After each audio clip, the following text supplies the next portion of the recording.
Okay, welcome. My name is Andrew Spirit. Welcome to the live Q&A. Just had to do a restart. We had a problem with the first one, so thanks for joining. This is just general Q&A. I'm not channeling messages. That's done on my Facebook page every Thursday.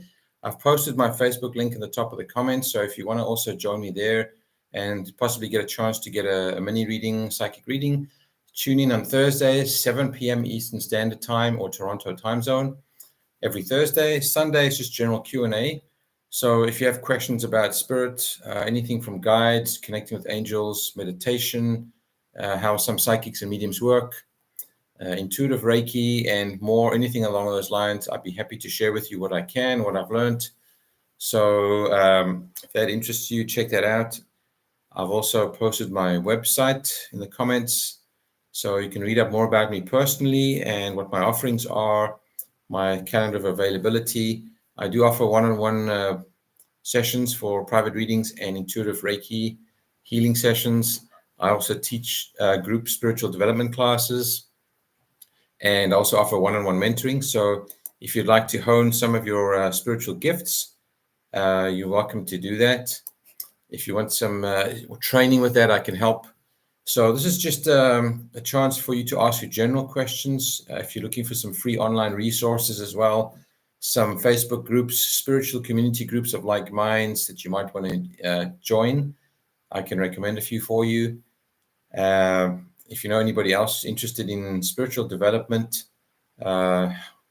figuring out how psychics and mediums work, have them watch my videos or have them tune into my Facebook page as well every Thursday. And then they can watch and get an idea of how I do it. So if you have general questions, you're welcome to post them now live, and I will share with you as much as I can, whatever I know and what I've learned. So any kind of spiritual development questions, I'll remain online for a few minutes in case anybody does have questions. So feel free to post now in the live. And it's best if you subscribe to the channel, so at least you'll get notified when the live does begin. The Sunday lives are not always the same time. I try to go online typically between 4 and 7 p.m. only. It'll typically only be between those two times, and that's most Sundays, not every Sunday, but most, between 4 and 7 for general Q&A. So subscribe to the channel so you get the notification. Same goes with the Thursday lives on my Facebook page for the live psychic readings. If you subscribe, you'll get notified as soon as they begin. Thursdays will always be at 7 p.m. Sundays will vary. So post your questions. If you've got questions relating to spiritual development topics, how to connect with guides. Hi, Joanne. Nice to see you here. Let's take a look at your question. Okay. Why animals tend to show fear when encountering ETs? Wow, that's an interesting question. I didn't even know, or I've never heard of animals, recordings of animals being aware of ETs. I know animals do see spirit in general. So I guess if they can see spirit, they can see ETs as well. As for why they show fear, my thought on that would be only if the ET or entity happens to be more on the negative side, a lower vibration that's a little bit disturbing for the animals. Animals don't have ego, they don't hold grudges or judge or have resentments. They are very much in the moment, the here and the now. So I assume usually animals' vibrations are very high. So yes, animals are sensitive to spirit. They see and sense things we don't. So in my opinion, it's most likely because the entity or being is of a lower vibration, i.e. wants to be disruptive, bring other vibrations of the living down with it. So I believe the animal probably senses the intention of the energy or just the vibration itself. And if it's too low or too unpleasant, then the animal would show either fear or maybe a bit of anger. Spirit can't really harm animals physically, just like us. It's extremely, extremely rare. So in my opinion, it's just if the entity is of a lower vibration, if they sense fear or danger or negativity. That's why I would think the animals would react that way. Haven't heard of any other reasons as to why they would be fearful. I can't really think of any either. It's probably just if the vibration is so much different from the animal and is very low. That's what I think. So I hope that resonates and helps you. Feel free to, we can go dissect that a bit more. Let's see if I can get anything else from that. It's interesting. It's an interesting question.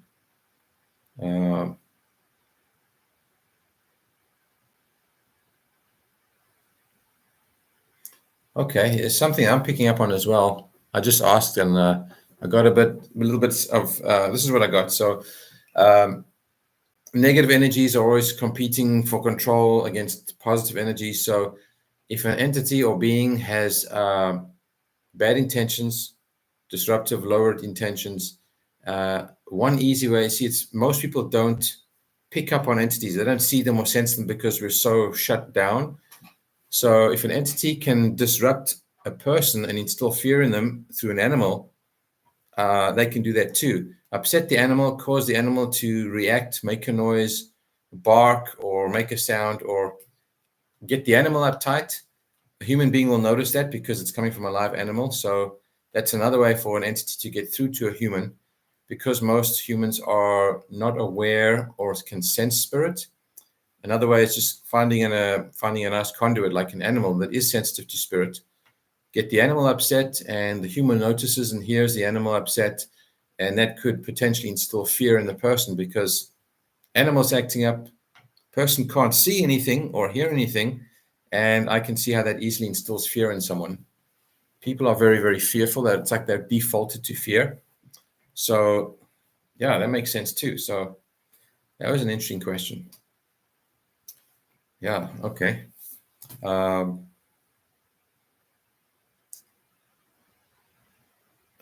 Yeah, and while we're here, if you have any other questions, fire away, Joanne. But I'm just wondering, I've been wondering if for a couple of months now,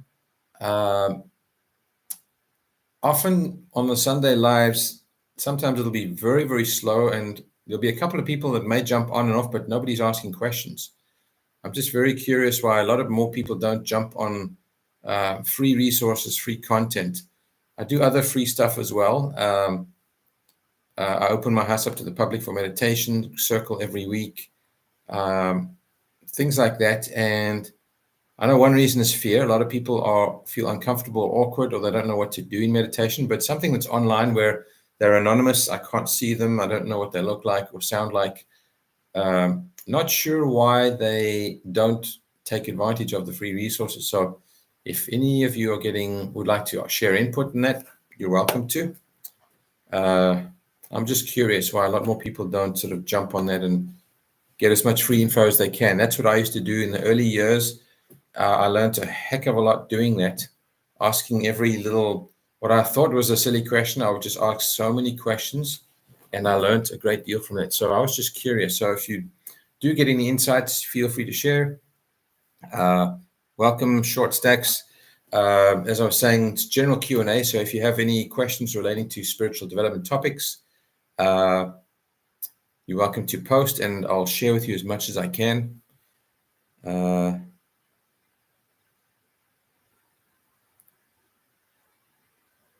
Okay, thanks, Joanne. Wow. Okay, so the notifications don't always work. Okay, that's too bad. Technology stuff, can't always control that. And yeah, Sundays is a rest day, so okay, thanks for that. So yeah, if anybody else would like to ask questions, that's also true, Joanne. A lot of people want a quick reading and that's it. They love the readings. I get lots of the requests for that. I would have thought free information about spirit would be handy as well, but I guess it's easier being told what's going on and what you need to do from a reading. That makes sense too. So Short Stacks had a comment about bizarre dreams. Okay, so The reason we have dreams is it's usually the easiest way for spirit to get through to us, because during the day when we're awake, we have visual distractions. We're listening to the sounds of the day, what's going on around us physically. We're too busy. We're working. We're doing stuff. When you're at rest, at sleep, your eyes are closed. Your ears are not hearing any noise. It's quiet. Your body's at rest. It's potentially the best possible time for your guides and for other spirits to get through to you. So they will send you. They will message you. They use an energetic language, which dream interpretation, symbology, signs, symbols. The challenging part for us is when we have the dream, we've got to try and figure out what it means. That's the challenging part. So let's see. Okay, I just want to look at your other comments here. You remember things and places being muffled out or pixelated. Okay. Are we not really able to have information here that we already know there? So technically, yes, your higher self, your soul knows everything it needs to know. It already has all the information you need, but because we're in a human body and we're mostly in our ego personality self, we haven't been taught. Like, it would be awesome if they taught you at school how to meditate, how to connect with guides from an early age. We haven't been taught that. We don't practice connecting with guides. We don't practice a lot of meditation. So the information is there. Higher self has it. The soul has it. We have to work for it. So on a higher level, we already know it, but we're expected, if we want it, we got to sit and meditate and make a priority and practice tuning in. And it takes time. You can't just pick it up in a few weeks. It takes a lot of practice. So it's like a psychic muscle. Whether you're working a physical muscle at a gym or you're training your psychic muscle, it's not a quick journey. You have to use it consistently. The more you do it, the better at it you will get. Same as when you go to gym. If you stop going for a few months and you slack off, you get a bit rusty. Same with meditation. So it's something we need to keep up often, but we're so busy with the physical routines of our daily, we just don't make it priority. So yes, you are correct. We do already know when we're in our highest self, but how often do we practice getting into that state? So we have to work for it. The more you work for it, the more your guides will help. But they don't make it easy. So with the dreams, they give you a dream. We got to try and remember what we dreamt. So if you can put a notepad and a pen beside on your nightstand before you go to sleep, as soon as you wake up, try to write down as much of the dream as you can. And then once you've written down as much as you can, maybe go back and forth a few times and read over what you've got. See if anything else comes. Then I suggest sitting in meditation and asking to connect with guides and saying, what does this mean? What is the meaning of the scene you showed me, of the people you showed me, of the symbols you showed me? What am I missing? Sometimes if you have a dream that involves other people, whether they're friends or whether they're opposing you, conflicting with you, not every single time, but oftentimes all the other characters in your dream are also you. It's just different angles of you. And we have to try and figure out what the meaning of that is. So if your guides were, if you felt you were in trouble with your guides, it could be something like you're not connecting with them, you're not paying attention to them, you're not giving them time, you're not meditating and offering them a chance to connect with you. Remember that your guides will never, ever force you. They send you messages, they guide you, they offer you dreams. They cannot step on your free will choice. They can only guide you and say, we're trying to connect, and then we have to decide whether we want to bother doing that or not. So they're just trying to get through to us basically, but most of us just struggle to take the time and the effort, because you've got to put everything aside, sit down, be still, be quiet, forget about the clock. Not easy for some people. So it's like anything else. It's like learning a musical instrument. You've got to work at it and work at it and work at it. But like anything else, if you put the time in, you will get the results. Oh, thanks, Joanne. Yeah, dream interpretation books. So many fantastic books that are super helpful.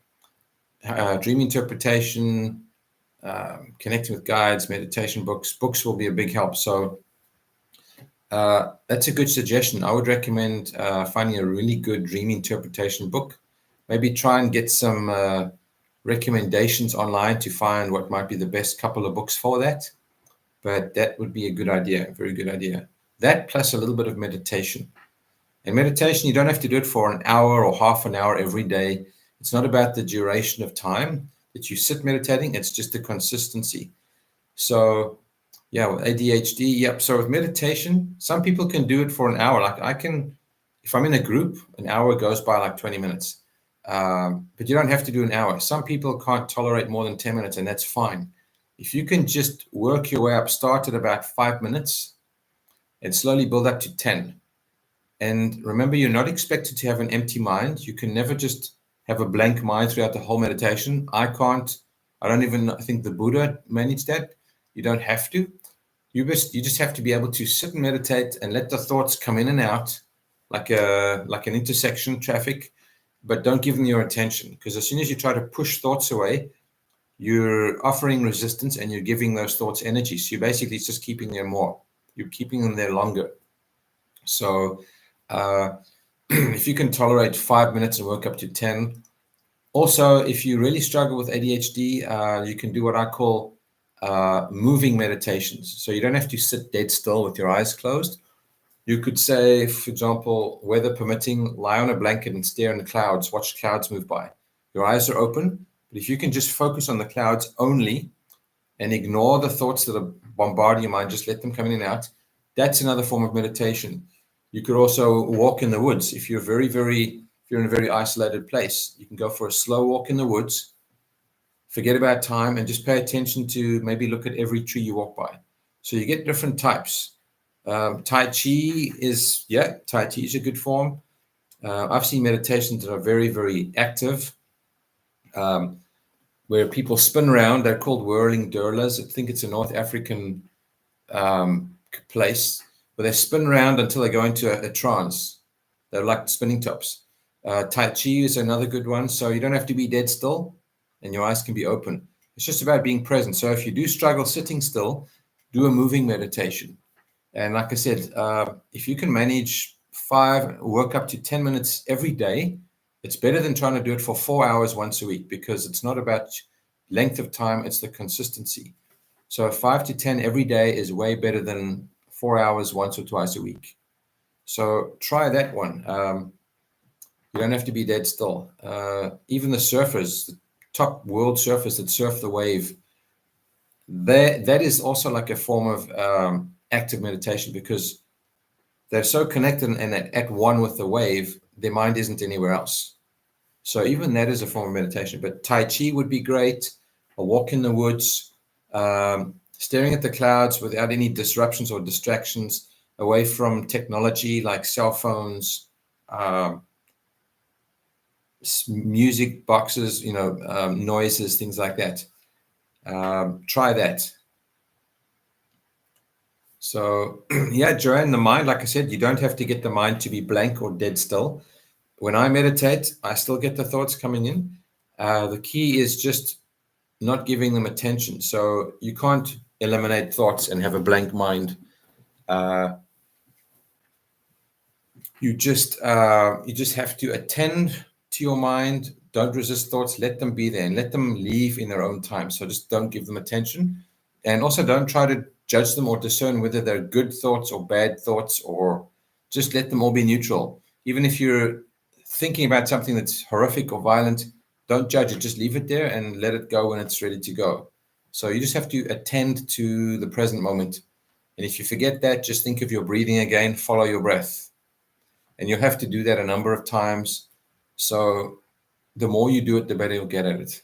It's same as anything else. Practice makes perfect.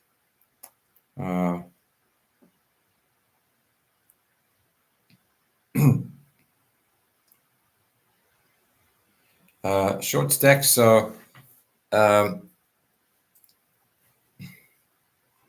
you're talking about coming into the world, I'm assuming you mean born into the physical world, like in a body.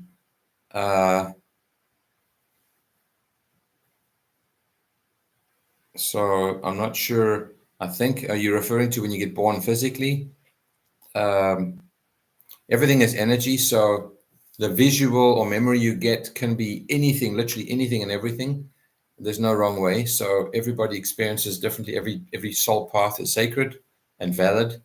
When you say you had to switch with someone, if I'm understanding correctly, are you referring to what we call walk-ins? I have a friend who's a walk-in, and met one or two others where someone will be here for a while and they'll die, their body will die, and then the body gets revived, but a new soul or a different being takes over the same body, and it's basically like a different person in the same body. That's what you would call a walk-in. A brand new soul that's walking into a body that's already an adult body. They're just keeping the body going. I have a friend who is one of those. It's quite fascinating.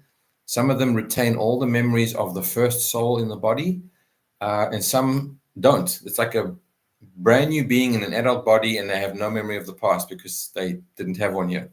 So you didn't want to be born, then you were caught, then you had to switch with someone else.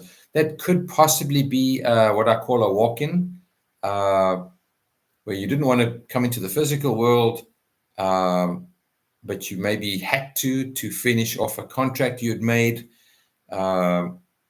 Someone could have switched with you, made an arrangement with you. So, anything's possible. With energy, anything is possible. With God, anything's possible, aka Source, the divine, whatever you call her or him. Joanne, you're asking about the Schumann resonance. So that's the frequency of Mother Earth, the planet. When you say follow, I don't particularly keep track of it. But what I do know is when it starts changing in a big way and it gets updated, the frequencies of the planet get upgraded, and then when that happens, we have to assimilate and either upgrade ourselves or we leave or something else. And it does affect people physically. What I've gathered recently, March is the most disruptive month of this year. There was a Mercury and a Mercury and a Venus retrograde. There was the lunar eclipse. My body's still, I've been a little bit out of whack myself, very unmotivated, and my body refuses to do physical activity, which is very unlike me. I like to be active, and for about 3 weeks now, my body's just not interested. And sometimes you're forced to just listen and go with it because I've pulled a few ligaments or muscles a little bit, so my body, it's like the healing is very, very slow. It's my body's, it feels like my body's purposely forcing me just to sit and be still. And that's what the resonance can affect people in different ways.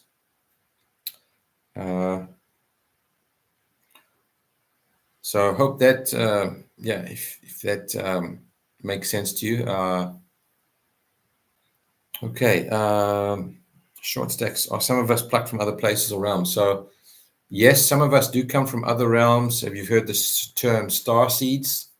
So from different, so for example, some of them would be like Lemurians, Pleiadians, I forget the other ones. There's a few.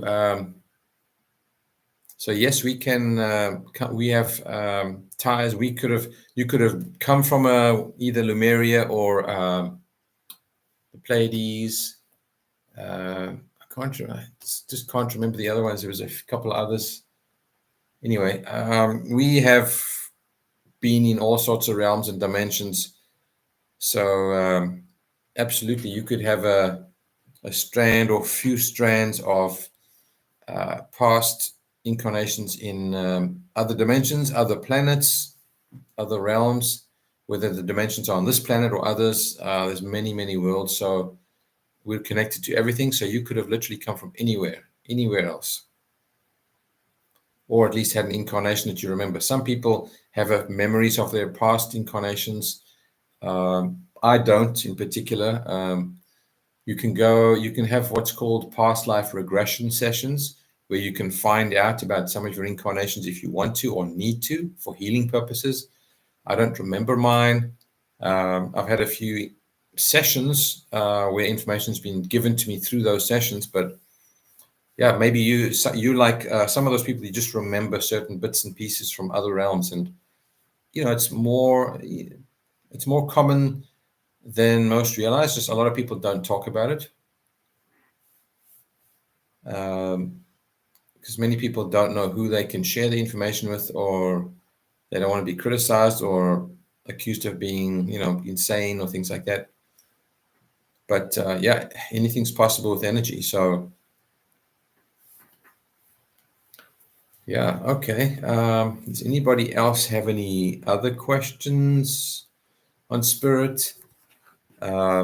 And as mentioned, I've posted 2 of my links, my website and my Facebook page, at the very beginning of the comments. So you can also check me out on Thursdays, where I do live messages at 7 p.m. on Thursdays, if you're interested in that. Let's see, what else? What else can I think of? I've also got a book. I wrote a book a few years ago. It's available online. It's called Simply Spirit. There's a link on my website to that book if you're looking for a spiritual read. What else? One-on-one sessions, I do them online if you're interested in that, or if you know anybody else who's looking to either connect for a reading or just wants to ask questions like you have been doing during the live Q&As. Have them visit my channel, subscribe to it, and they can join in and ask their questions. Let's see.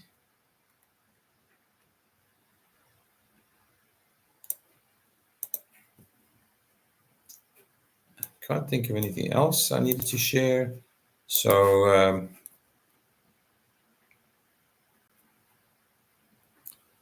as for beings in purple robes versus illuminated ones, I don't know for sure. I'm not always able to tell where they come from. The best, if you can, possibly, I like to just get a feel of the energy, whether it's more positive or more negative. So if you're not sure visually, what I've learned is just try and feel the intention of that energy. You may not have to know exactly where they're from, but just try and feel the energy, get an idea of their intention, whether they're well-meaning or not so well-meaning, and that'll at least guide you, because we don't always get all the specific information about them we want. But the best is to use your feelings, your feeling center, your intuition, your gut feel, and that should help you get a much better idea of their intention. Everything is intention based. So if you have a good idea of their intention, then it's easy to decide how you do or don't want to interact with them. So try that. You can always, if you are able to, go back into your dream set and ask questions to the guides or beings in your dreams as well.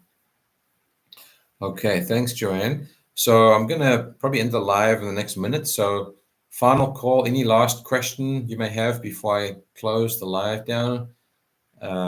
You're welcome to post it now. I'll just wait 30 seconds in case there's a delay for the question to get posted. But while I'm waiting, just want to thank the few that jumped online. Thanks for the questions. We had some really good questions this evening.